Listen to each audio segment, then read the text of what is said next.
Pues hermanos, Dios les bendiga. El día de hoy vamos a hacer una pausa en nuestro estudio del Evangelio de Marcos. Estamos estudiando el Evangelio de Marcos, pero el día de hoy vamos a hacer una pequeña pausa para meditar algunos versículos en relación a la Semana Santa. Y bueno, quiero comenzar diciendo lo siguiente.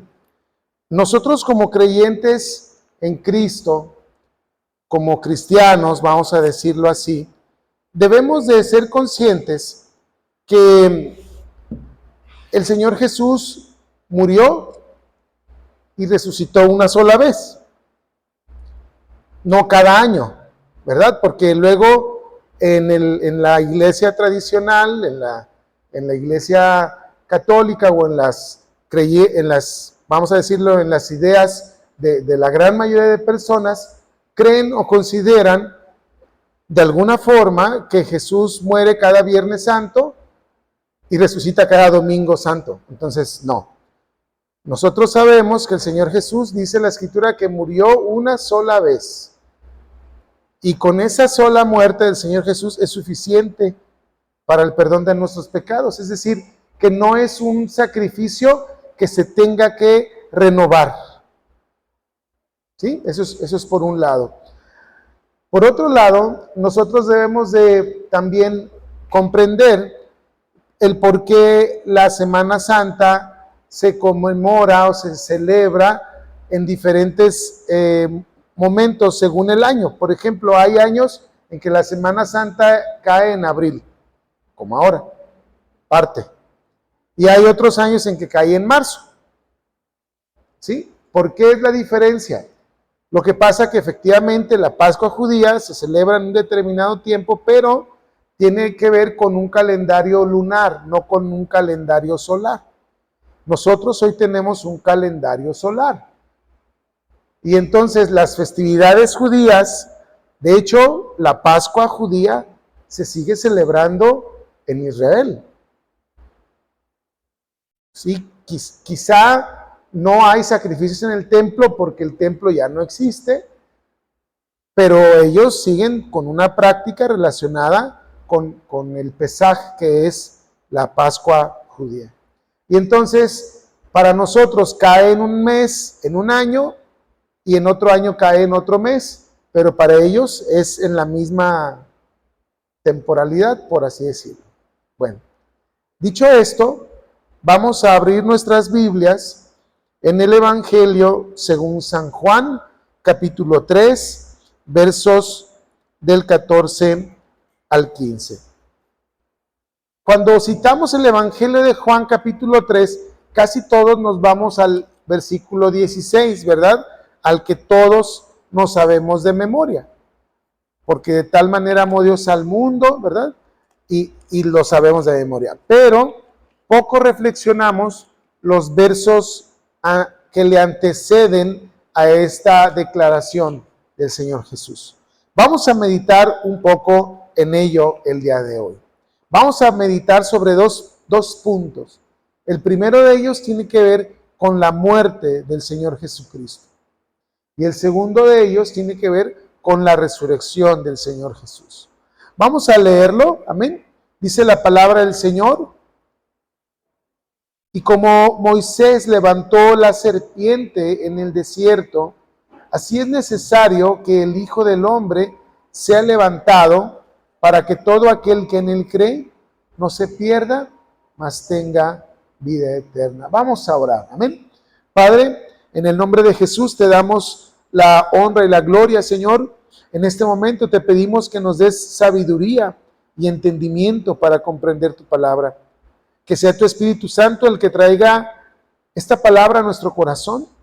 Y no sean palabras humanas ni sabiduría humana, sino que seas tú hablándonos a nuestro corazón. En el nombre de Cristo Jesús. Amén. Entonces, mis hermanos, tenemos esta declaración que pues es sumamente conocida en relación a el Evangelio de Juan, capítulo 3, 16. Sin embargo, esta conversación está en el contexto o en el marco de una conversación. Esta declaración está en el marco de una conversación entre el Señor Jesucristo y un hombre llamado, ¿cómo? Nicodemo. Ahora, es muy interesante porque Nicodemo era un maestro de la ley, un fariseo, un maestro fariseo. Pudiéramos decir, un hombre experto en las Sagradas Escrituras. Y ante algunas preguntas del Señor Jesús, este hombre experto no supo qué responder. Y el Señor Jesús le dice, siendo tú maestro de Israel, ¿no sabes lo que significa esto? Y entonces el Señor Jesús comienza a explicarle. Al llegar a un punto muy interesante.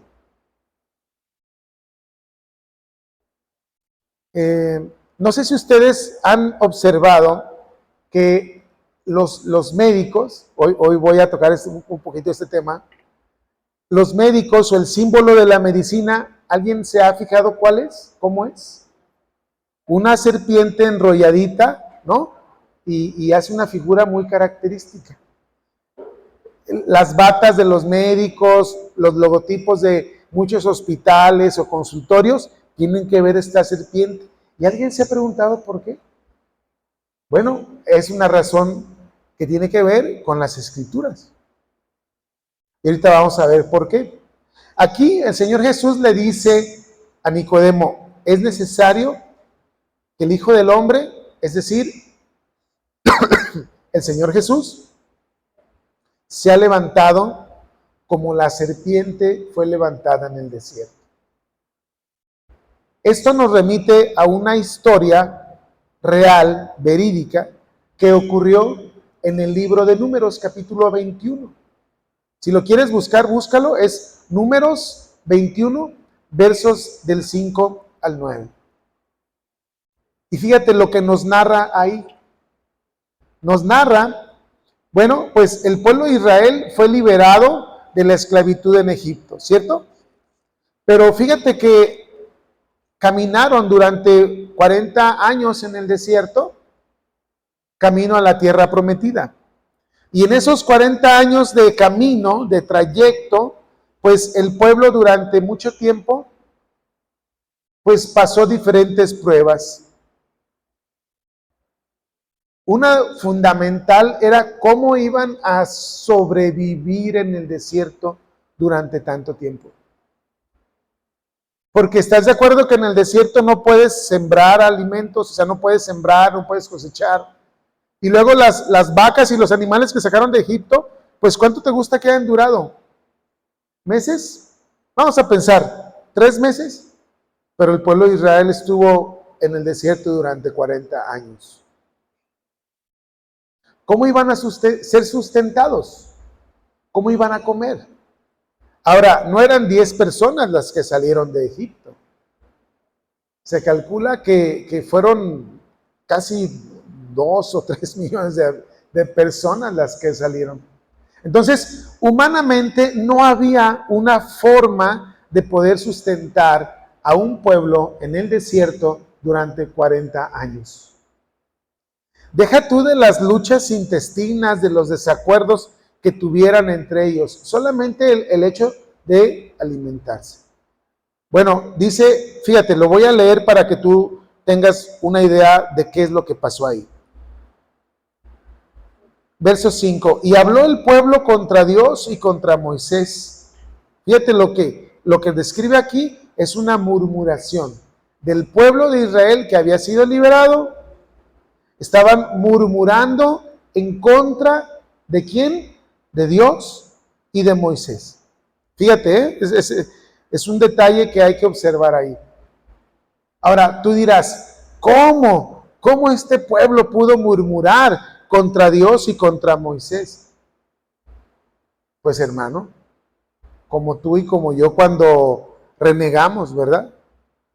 Cuando pensamos que Dios no nos oye, que Dios no nos escucha, que Dios no nos atiende, que Dios no contesta nuestras súplicas, cuando tú te enojas contra Dios. Yo he escuchado y he visto a personas que cuando les comparte uno del evangelio, dicen, no, Dios es malo porque Dios no contesta, Dios se ha olvidado de mí. Algo así estaba pasando en ese momento. Pero además de murmurar contra Dios, estaban murmurando contra ¿quién? Contra Moisés. Y Moisés, pues era, digamos, el líder del pueblo. De alguna manera era la referencia de lo que estaba pasando ahí. Querían tener una referencia, iban con Moisés. ¿Por qué? Porque Moisés hablaba con Dios, tiene una relación especial con Dios. Entonces, nada más para que tengas el contexto, comenzaron ¿a qué?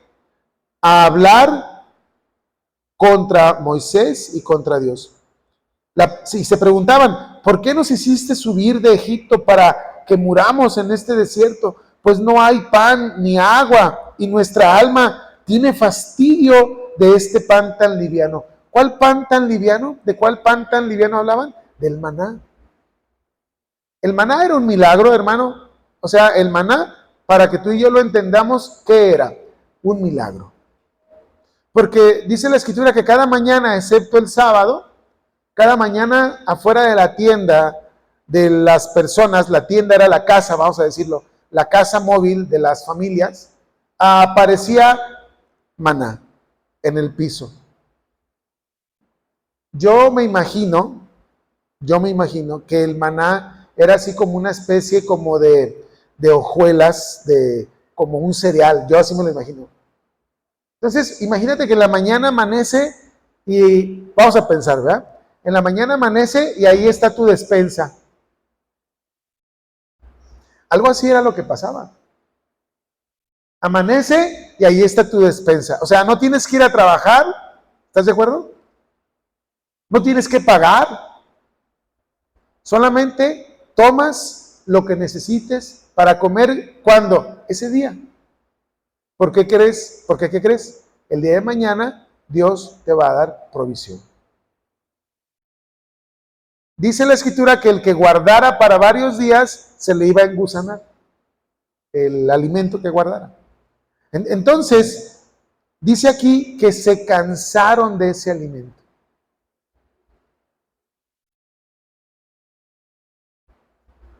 Qué tremendo, ¿verdad?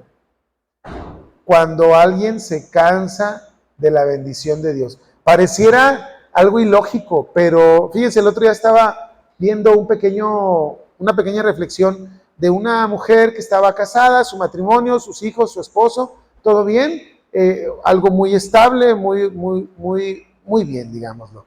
Pero ella comenzó a sentir que estaba perdiendo años valiosos de su vida, siendo mamá, siendo esposa, que necesitaba acción, que necesitaba aventura, adrenalina. Y entonces se divorció de su esposo, lo dejó, comenzó a trabajar ella, a ser mujer independiente y comenzó a tener citas.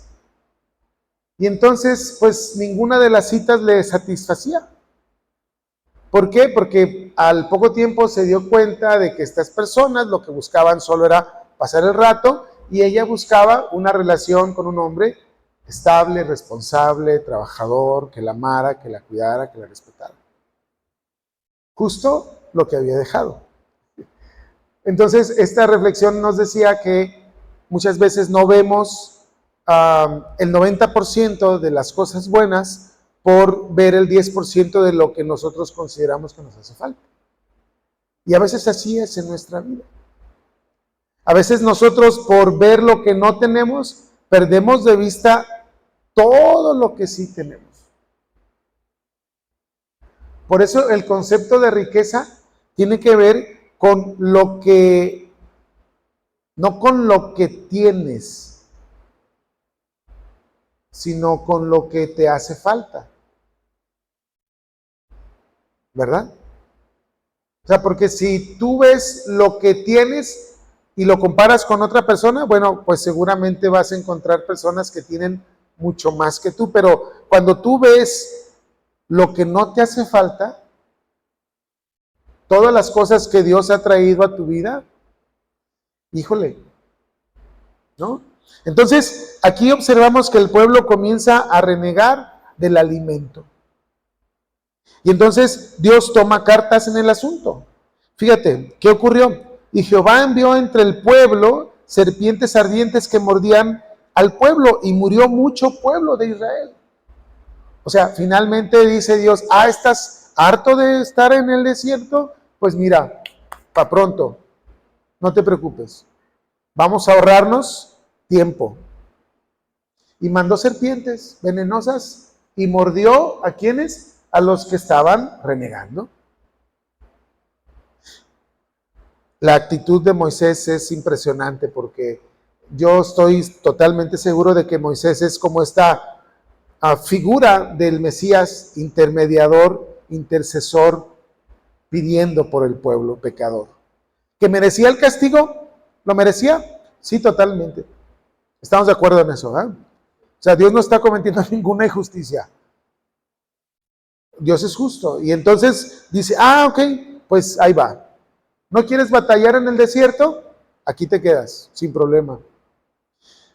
Vemos qué ocurre. Entonces el pueblo vino a Moisés y dijo, hemos pecado por haber hablado contra Jehová y contra ti. Ruega a Jehová que quite de nosotros estas serpientes. Fíjate, en el Nuevo Testamento, el apóstol Santiago nos dice que la lengua, siendo un órgano pequeño, puede generar un gran caos. Y a veces, hermano, fíjate, híjole, hablamos de más o decimos cosas que no tenemos que decir. Yo en mi vida he experimentado momentos donde me suelto hablando y luego ya después me doy cuenta y digo, no dije lo que no tenía que decir, en el momento que no era el momento, con las personas que no eran las personas indicadas. Y es vergonzoso delante de Dios darse cuenta que has hablado cosas que no tenías que hablar. Aquí el pueblo de Israel se dio cuenta. Hemos hablado mal de Dios y hemos hablado mal de ti. Dile a Dios que nos perdone. ¿Y qué hizo Moisés? Moisés oró por el pueblo. Y Jehová dijo a Moisés, Dios respondió la oración. ¿Sí te das cuenta? Dios escuchó la oración de Moisés y entonces hay una respuesta de parte de Dios. Dice, hazte una serpiente ardiente y ponla sobre un asta, y cualquiera que fuere mordido y mirare a ella, vivirá. Fíjate lo que dice el verso 9, y Moisés hizo una serpiente de bronce y la puso sobre un asta, y cuando alguna serpiente mordía a alguno, miraba a la serpiente de bronce y vivía. Contexto, las serpientes seguían ahí, O sea, ¿sí oró Moisés a Dios? Sí, pero las serpientes allá andaban. Y entonces Dios le dice a Moisés, construye una serpiente y colócala de tal manera que cuando la gente vea a esta serpiente, la gente se sane. Cuando yo leí por primera vez este pasaje, se me hizo algo muy raro. Porque dije, bueno, la serpiente en la Biblia nos habla de Satanás, por ejemplo, ¿no? O de pecado, ¿no? De algo malo, ¿estás de acuerdo? Bueno, pero fíjate qué interesante es. Dios, de alguna manera, trae castigo al pueblo de Israel por su pecado a través de una serpiente. Y entonces, la serpiente tiene un significado ¿de qué? De algo malo, de maldición. ¿Sí? Fíjate. El apóstol Pedro nos dice, no sé si es en la primera o en la segunda carta del apóstol Pedro, dice que el Señor Jesús fue hecho, ¿qué? Maldición. Por eso el Señor Jesús le está citando a Nicodemo este pasaje, porque tiene que ver con la historia hebrea, la historia de pecado y la historia de maldición del pueblo. Pero también, fíjate qué interesante es esto. La serpiente tiene este significado de maldición, de pecado, de castigo, porque lo era. O sea, la serpiente que estaba mordiendo al pueblo era que castigo, la maldición por su pecado. Entonces tenía ese significado. Pero también al mismo tiempo la serpiente, al ser maldición, al ser castigo, al ser pecado, al mismo tiempo se convirtió en ¿qué? En la salvación, en la salud. Imagínate tú que te mordiera la serpiente, ay, y entonces te dice, pues ve a la serpiente para que la veas, voltea a ver a la serpiente para que Dios te sane. Y ahí y ves a la serpiente y eres sanado. Hay una versión de la Reina Valera que que es 1909. En esa versión, la palabra salvación aparece como salud. Fíjate qué curioso. Entonces, las personas que veían a la serpiente, que ya habían sido picadas por la serpiente, la veían y que eran, ¿qué? Sanadas. ¿Por qué?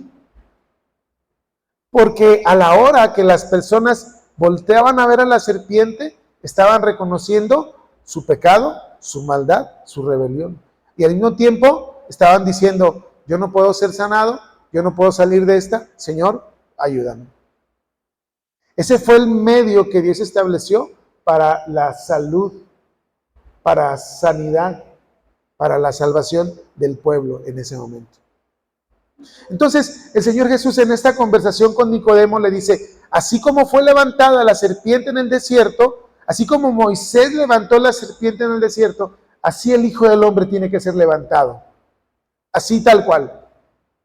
Y entonces vemos a Jesús en la cruz y dice la Escritura que todo aquel que muriera en el madero, ¿qué era? Maldito. Y entonces vemos al Señor Jesús como eso, como un hombre que recibió castigo, maldición, pecado. Pero si nosotros vamos al libro del profeta Isaías, vamos a ver que por nosotros fue hecho ¿qué? Pecado. Que Él cargó nuestras iniquidades.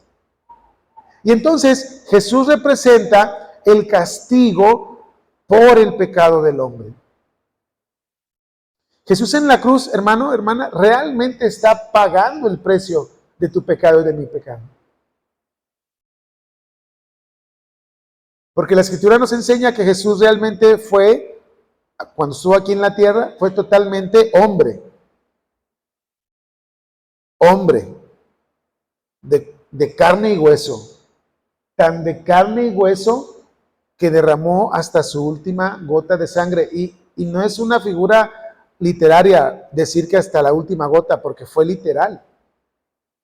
Cuando al Señor Jesús le clavan en el costado, ya lo que le salió fue agua, porque ya no tenía sangre. Entonces, vemos que la cruz del Calvario representa estas dos ideas. Maldición, rebelión, desobediencia, pecado.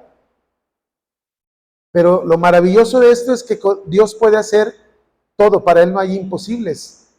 Y en ese mismo hecho, doloroso, triste, lamentable, como es el pecado del hombre, en ese mismo hecho, el Señor Jesús, al morir en la cruz de esa forma, al mismo tiempo está pagando por nuestros pecados, haciendo posible la salvación de nuestras almas. De tal manera que el que va a Cristo, de tal manera que el que ve a Cristo, de tal manera que el que cree en Él, no será condenado, sino que recibirá vida eterna y salvación. No por sus obras, no por sus méritos, sino por lo que Dios a través de su Hijo en la cruz está haciendo. Para nosotros como un hecho pasado. Pero en el momento en el que eso ocurrió como un hecho presente, dice la Escritura que Dios estaba reconciliando el mundo ¿Cómo? Consigo mismo, a través de la cruz del Calvario. Entonces, mis hermanos, cuando nosotros vemos la cruz de Cristo, cuando nosotros pensamos en la cruz del Calvario, no fue un hecho así nada más, como, ay, pues qué mal rollo, fíjate, lo atraparon y lo mataron. No, mi hermano. Este plan de salvación, Dios lo tenía preparado desde antes de la fundación del mundo.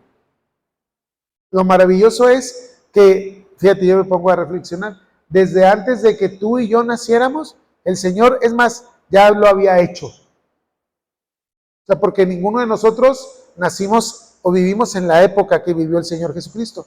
Pero Él, desde antes de que tú y yo naciéramos, Él ya tenía previsto la salvación de nuestras almas. ¿Cómo? A través de la cruz del Calvario. Gloria al Señor.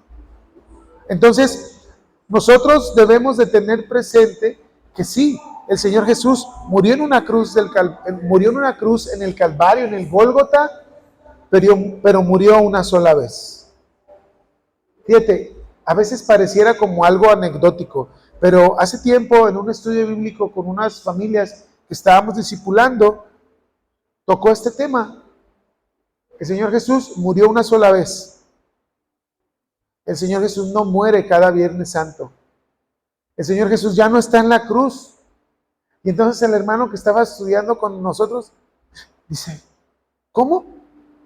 ¿El Señor Jesús ya no está en la cruz? No, claro que no. El Señor Jesús ya no está en la cruz. El Señor Jesús sí murió, fue sepultado, pero resucitó al tercer día, según las Escrituras.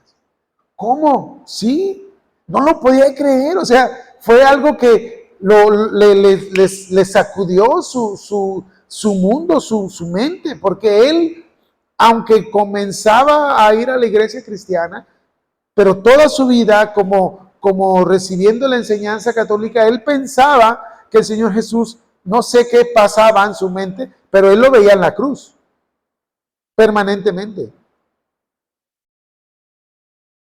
Tú y yo debemos de ser conscientes que el Señor Jesús murió una sola vez para el perdón de nuestros pecados. Pero fíjate, no se quedó ahí en la cruz. Tú sabes ya la historia, lo que ocurrió finalmente. El Señor Jesús muere. Otro hombre, fariseo, José de Arimatea, va a pedir el cuerpo de nuestro Señor Jesús. Se lo entregan y lo sepultan en una tumba. Dice la Escritura que fue sepultado, que aunque murió con los impíos, fue sepultado con los ricos. La tumba en la que el Señor Jesús fue depositado fue una tumba nueva. Digámoslo, si hablamos en términos de panteones, ¿verdad? Hay niveles de panteones. Esa es la realidad. Un panteón así, más o menos, ¿verdad? Pues, pero ¿quieres, cómo se llama este recinto de La Paz? ¿Verdad? Luego el otro que está enfrente, por Avenida Vallarta y casi periférico, ¿cómo se llama? Colonias, residencial no. Parque Funeral Colonias, ¿verdad? Residencial no. Y entonces tú entras ahí y ves las tumbas, los mausoleos, y dices, caray. Hay una tumba ahí con aspecto como medio árabe, que está forrada una cúpula de oro. Bueno, es que hay ese tipo de ideas. Bueno, el Señor Jesús fue sepultado en un lugar para ricos, una tumba nueva. Y entonces, fíjate lo que pasó. Vamos al Evangelio de Juan, capítulo 20. Evangelio de Juan, capítulo 20. Vamos a leer desde el verso 3. Bueno, vamos a ver todo el relato desde el verso 1 hasta el verso 10. Fíjate lo que dice la Escritura. El primer día de la semana, ¿cuál es el primer día de la semana, hermanos? El domingo. ¿Sí? Que no se nos confunda, porque luego decimos el primer día de la semana, el lunes. No, el primer día de la semana es el domingo. ¿De acuerdo? Entonces, el primer día de la semana, María Magdalena fue de mañana siendo aún oscuro al sepulcro y vio quitada la piedra del sepulcro. Entonces corrió y fue a Simón Pedro y al otro discípulo, aquel al que amaba a Jesús, y le dijo, se han llevado del sepulcro al Señor y no sabemos dónde le han puesto. ¿Sí observan? Las palabras de María Magdalena no son el Señor Jesús ha resucitado, sino ella llega, ve la tumba abierta y se llevaron al Señor. Y va corriendo con los discípulos. ¿Sí? Y entonces, fíjate, el verso 3 dice, y salieron Pedro y el otro discípulo y fueron al sepulcro. ¿Quién era el otro discípulo? Juan. Corrían los dos juntos, pero el otro discípulo corrió más aprisa que Pedro y llegó primero al sepulcro. Dice, y entonces corrían los dos juntos, pero el otro discípulo corrió más aprisa que Pedro y llegó primero al sepulcro. Y bajándose a mirar, vio los lienzos puestos allí, pero no entró. Hermano, fíjate bien, aquí vamos a hacer una pausa. Hagamos un ejercicio de imaginación. En otro evangelio nos dice la escritura que las mujeres iban a ir al sepulcro con la intención de ¿qué? De terminar de embalsamar al Señor Jesús. ¿Estás de acuerdo? Llevaban todas las aromas y las especias y las pastas que se usaban para embalsamar. Ahora, fíjate, yo leí que había una técnica muy particular que los judíos usaban para embalsamar. Y esta técnica implica que tenían lienzos como de 40 centímetros, más o menos así, y literal enrollaban a la persona en esos lienzos y conforme iban dando una capa, le ponían las aceites, las pastas, ¿no? ¿Por qué? Porque el cuerpo se iba a descomponer, o sea, no había esa técnica de la necropsia que le llaman, o sí, cuando preparan los cuerpos para sepultarlos. En aquel entonces todo era por afuera, ¿de acuerdo? Entonces los forraban de tela y los forraban con estas hierbas y aromas y aceites y todo esto. Y entonces resulta de que al Señor no terminaron de embalsamarlo completamente porque ocurrió el sábado y entonces el sábado no podían y mucho menos embalsamar a un muerto. Entonces era algo sumamente delicado. Por eso regresaron el tercer día, es decir, el domingo, muy temprano, para poder terminar el embalsamamiento. Ok. ¿Qué crees que encontraron cuando las mujeres llegaron y vieron la tumba vacía y los lienzos ahí? Bueno, yo leí en un libro de un historiador que documenta que la forma de embalsamar de los judíos a sus muertos no era poniéndole una sábana encima. De ahí que, bueno, es algo muy personal mío. De ahí que yo tengo mis dudas que lo que se anuncia como el manto de Turín sea el manto del Señor Jesucristo. ¿Por qué? Porque esa no era la técnica. O sea, no le pusieron la sábana y ya. Lo embalsamaron al Señor como lo hacían, como una especie de momia, por así decirlo, para que mejor me entiendas. Una franja tras otra, tras otra, tras otra, hasta llegar aquí al cuello, y luego del cuello se brincaron a la cabeza. Dice aquí la escritura que cuando llegaron vieron que los lienzos puestos ahí, fíjate, los lienzos y el sudario. ¿Cuál era el sudario? Lo que traía en la cabeza. Que había estado sobre la cabeza de Jesús, no puesto con los lienzos, sino enrollado en otro lugar. Este libro que yo leí dice que lo que muy posiblemente vieron estos discípulos, que los dejó impresionados, fue los lienzos. ¿Alguna vez te quebraste un pie, una pierna y te enyesaron? ¿no? Bueno, y entonces, si te enyesaron, probablemente te cortaron aquí con las tijeras o con un disco y te sacaron el yeso y quedaba con un molde hueco por dentro. Tenía la figura, pero ya no estaba tu mano, pero tenía la figura de tu mano. Ah, bueno, este libro dice que es muy probable que eso fue lo que vieron. Como que si el cuerpo del Señor Jesús se hubiera esfumado de ahí y entonces quedó el hueco de los lienzos y el sudario aparte. La Escritura nos dice nada más esto que dice aquí, vuelvo a repetir. Vio los lienzos puestos ahí y el sudario que había estado sobre la cabeza de Jesús, no puesto con los lienzos, sino enrollado en un lugar aparte. Eso dice la Escritura. Ahora, puede ser que haya sido como lo describe este autor al que yo te hago referencia, o puede ser que estaban doblados. Cualquiera que haya sido el acomodo que estos lienzos tenían, el significado era aún más sorprendente.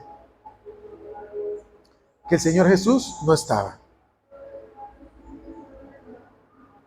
Fíjate, entonces entró también el otro discípulo que había venido primero al sepulcro y vio y creyó. Porque aún no habían entendido la Escritura que era necesario que Él resucitase de los muertos. Y volvieron los discípulos a los suyos. Entonces, la resurrección del Señor no fue algo nuevo o un hecho que fuera desconocido en las Escrituras hebreas. De hecho, el profeta Daniel habla de esto, pero también el rey David en uno de los salmos habla también al respecto. No dejarás que tu santo vea corrupción, es decir, ¿el santo quién es? El Señor Jesucristo.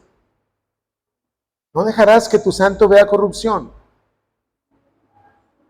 Daniel habla también de manera muy particular del Mesías, cómo iba a ser muerto y cómo iba a recuperar, a retomar su vida, ¿no? A levantarse de entre los muertos. Y aquí vemos el cumplimiento, hermanos. Miren, el pueblo hebreo, el pueblo de Israel, hay un sector del pueblo de Israel que sigue esperando al Mesías. Pero hay otro sector del pueblo de Israel que ha creído en Jesús como el Mesías. Pero hay otro grupo de judíos que creen que el Mesías ya vino, pero que no es Jesús. Y ahí tienen imágenes de un rabino ortodoxo, con gorrito, ya saben, de este tipo de judíos de New Jersey, con sus gorritos, sus trencitas, su barba, su traje. Curiosamente, este rabino no pisó Israel nunca, pero ellos lo consideran su Mesías. Y lo interesante de esto es que ellos están esperando, como ya murió, están esperando que resucite. Y no murió hace 2 años, hace 3 años. O sea, tengo entendido que este personaje murió en los años, por ahí del finales de los principios del año 2000. Bueno, ya llevamos 26 años y pues no ha resucitado. Nuestro Señor Jesús resucitó al 3er día. Ahora, nosotros lo creemos porque dice aquí en la Escritura, pero ¿cómo tú le puedes compartir una perspectiva histórica de la resurrección de Cristo a alguien que no cree? Pues mira, el día de hoy me traje 2 libros históricos que quiero compartir contigo, 2 citas históricas, ¿de acuerdo? Lo que voy a leer no está escrito en la Biblia, es un libro de historia, pero ratifica lo que dice la Escritura acerca de la resurrección de Cristo. Fíjate bien, este libro se llama Josefo, los escritos esenciales. Este es un libro de historia del pueblo de Israel, pero no es un libro de religión. Este libro explica la historia judía vista desde una óptica no religiosa. ¿Sale? Entonces, este libro fue mandado a hacer por creo que fue Tito, el general, el comandante que llegó finalmente 70 años después de nuestro Señor Jesús a destruir ahora sí que piedra sobre piedra de Jerusalén. Y le pidieron, contrataron, le pagaron a este historiador judío para que documentara la historia de Israel, la historia del pueblo hebreo. Y fíjate, la página 252 habla de Jesús. Dice, por este tiempo vivió un hombre sabio llamado Jesús, y su conducta era buena, y era sabido que era virtuoso. Muchos de entre los judíos y de las otras naciones se hicieron discípulos suyos. Pilato lo condenó a ser crucificado y morir. Pero los que habían venido a ser sus discípulos no abandonaron el discipulado. Informaron que se les había aparecido 3 días después de su crucifixión. ¿Te fijas? O sea, esta cita es una cita histórica que valida lo que dice el Evangelio de Juan. ¡Qué maravilloso! Porque ¿estás de acuerdo? Él no cree en el Señor Jesús. Aquí lo dice. O sea, no dice mi Señor Jesús, no, dice, por ese tiempo vivió un hombre. Pero dice, sus discípulos dicen que después de su crucifixión, 3 días después, estaba vivo. Por ello, dice, por ello quizá fue el Mesías, acerca de quien los profetas han dicho maravillas. Y la tribu de los cristianos, fíjate qué bonito nos dicen y les decían, ¿verdad? La tribu de los cristianos, así llamada por él, no ha desaparecido hasta el día de hoy. ¡Qué maravilla! La tribu de los cristianos no ha desaparecido hasta el día de hoy. Entonces, tenemos esta referencia histórica de la resurrección del Señor Jesús, de la muerte y la resurrección del Señor Jesús. Te voy a citar esta otra. Hay muchos historiadores y aquí documenta solo un pequeño párrafo. Dice, debemos aceptar, déjame te presento este otro libro. Este libro se llama Evidencia que exige un veredicto. El autor es Josh McDowell. Este señor es contemporáneo a nosotros, es decir, creo que todavía está vivo y todavía sigue dando conferencias. Él no era creyente, pero se hizo creyente a razón de que le estaban compartiendo y él dijo, todo el tema del cristianismo es una mentira y lo voy a demostrar. Él era un maestro de filosofía, de historia y comenzó a investigar con el método, hay un método que tiene que ver con la historia. ¿Perdón? No me acuerdo cómo, tiene un nombre, y comenzó a estudiar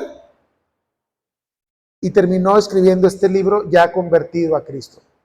Y vamos a ver qué nos dice. Dice, debemos aceptar esta evidencia de los expertos en cuanto a la época y autenticidad de este escrito, del mismo modo como aceptamos los hechos de la astronomía sobre la evidencia de astrónomos que no se contradicen unos a otros. Es decir, dice, la resurrección del Señor Jesucristo y los testimonios que hay de la resurrección del Señor Jesucristo es tan válida como las observaciones que hacen los astrónomos en relación a un hecho, aunque haya pasado cierto tiempo, ya que no se contradicen. Si tú buscas referencias históricas de la resurrección del Señor Jesucristo, vas a encontrar documentos que validen lo que dice el Evangelio de Juan. Ahora, lo quise citar, ¿por qué? Porque muchas veces podemos encontrarnos personas que nos van a cuestionar, bueno, sí, pero yo no creo en lo que dice la Biblia. Bueno, pues aunque tú digas que no crees lo que dice la Biblia, déjame te digo que hay historiadores de diferentes épocas que han documentado la historicidad, es decir, que realmente lo que dice el Evangelio sucedió. Eso es muy importante, hermano. Lo que el Evangelio nos narra no fue una imaginación de alguien. No fue a alguien que se le ocurrió escribir algo y todos los demás lo creyeron como un hecho verdadero, ¿no? Lo que nos dicen los evangelios realmente ocurrió. ¿Cómo lo podemos demostrar? Con los documentos históricos que acreditan y que registran que eso ocurrió. Porque fíjate, aquí hablamos de la experiencia de los discípulos, de los que creían en el Señor Jesucristo. Vamos a ir ya para concluir al libro de los Hechos, capítulo 1, verso 3. Fíjate lo que dice el libro de los Hechos, capítulo 1, verso 3.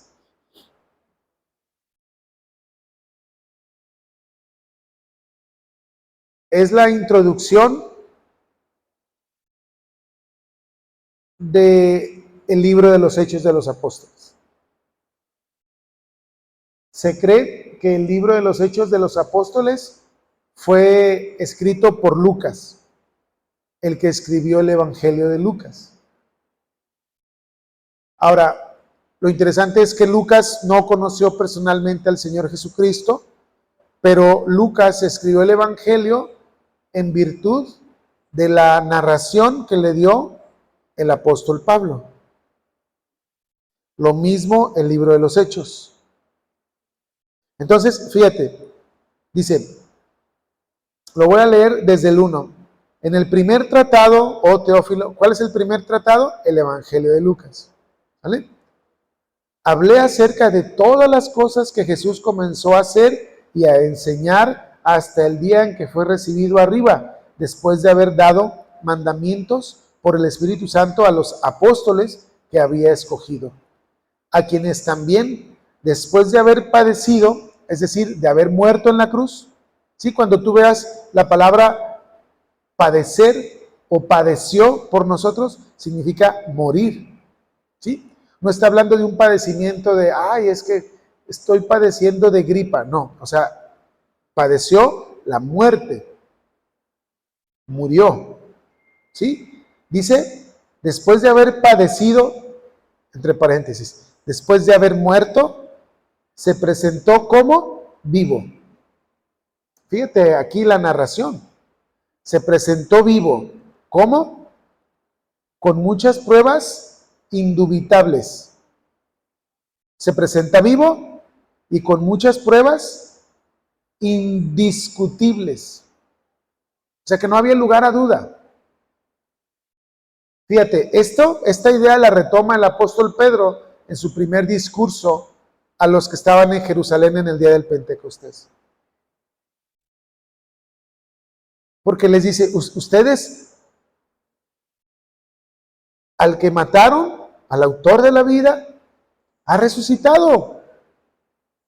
Y aquí hay testigos. Bueno, si esto hubiera sido una mentira, en ese momento dicen, no es cierto.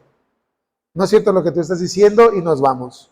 Todo eso es una farsa, todo eso es una mentira. Ahí está la tumba, ahí está su cuerpo.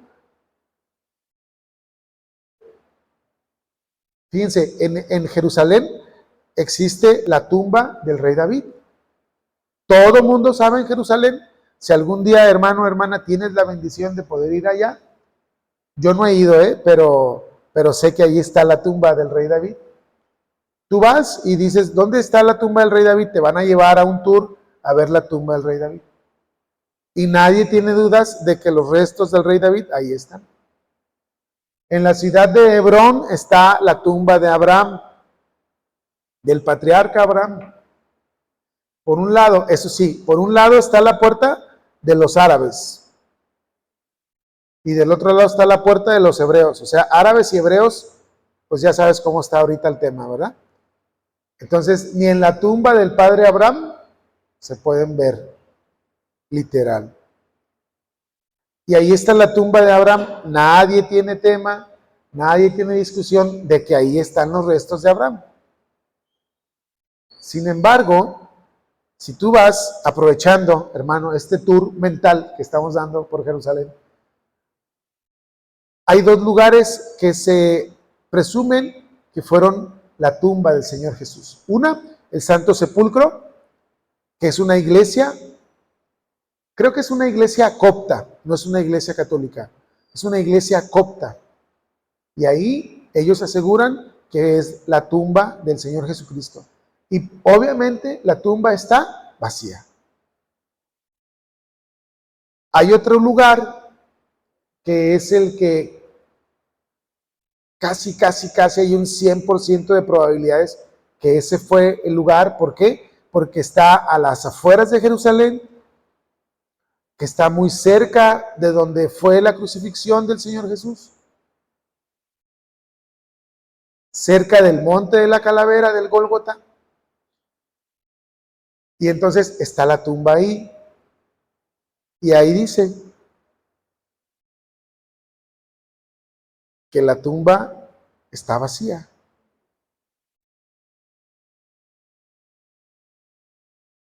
Lo que te quiero decir es de que para nosotros hoy todo esto nos llega a través de la historia y a través de la fe. Pero los que fueron contemporáneos a ese momento tuvieron elementos, dice aquí, indubitables, sin lugar a duda, sin debate, sin controversia. Fue claro el saber y el afirmar que el Señor Jesús había resucitado. En otros pasajes se nos dice que por lo menos fueron 500 personas testigos de ver al Señor Jesús, de interactuar al Señor Jesús de manera después de su resurrección. O sea, hubo 500 personas, 500 testigos que trataron con el Señor Jesús una vez resucitado.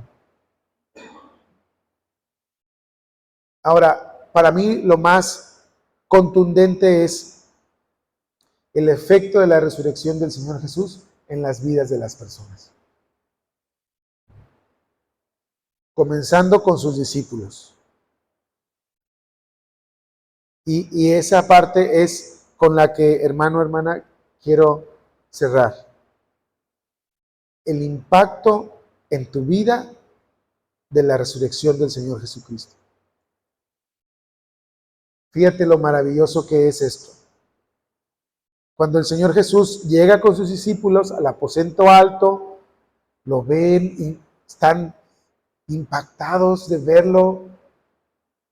Y luego les dice, vayan al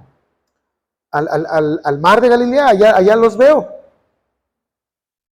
Y entonces se van.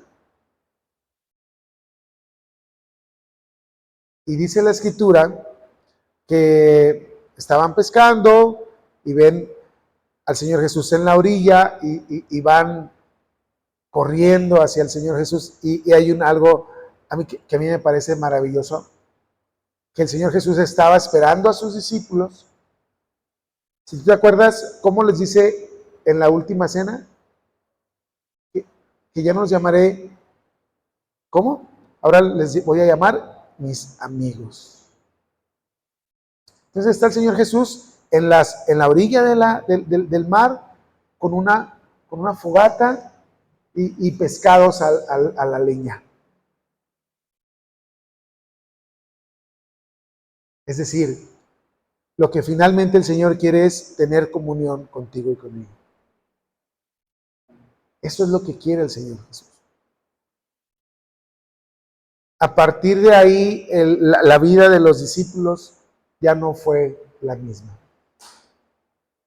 Tuvieron la certeza y la claridad de que el Señor Jesús es el Mesías, de que había muerto y de que había resucitado.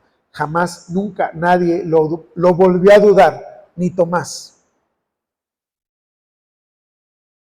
Tan es así que estuvieron dispuestos, gozosos a dar su vida por llevar este mensaje. ¿Cuál es el impacto de la resurrección del Señor Jesús en ti? ¿Cuál es el impacto de su muerte y su resurrección en ti? ¿Hasta dónde nos ha impactado?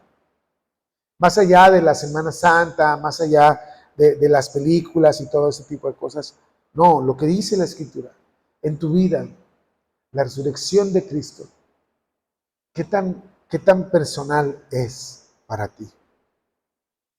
Hermano, hermana, deseo en el Señor que la resurrección del Señor Jesús sea un motor de vida para ti, que sea algo que nos aliente cada día, que sea algo esperanzador de saber, hermano. Fíjate, a veces paso en los cementerios y digo, híjole, si no tuviéramos esperanza en Cristo Jesús, es ver un cementerio y es la cosa más horrible que puedas ver. Horrible.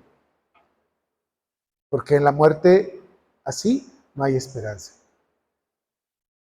Pero al darnos cuenta de que el Señor Jesús resucitó y creer y confiar, tenemos esperanza. Amén. En que cuando tú y yo vayamos a la tumba, demos el último suspiro,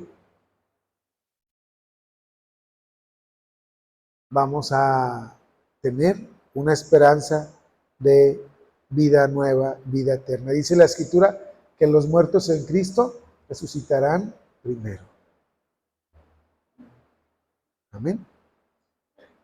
Que cuando la trompeta suene, en aquel día final, y así como el Señor llamó a Lázaro por su nombre, Lázaro, sal fuera, que el Señor nombre tu nombre.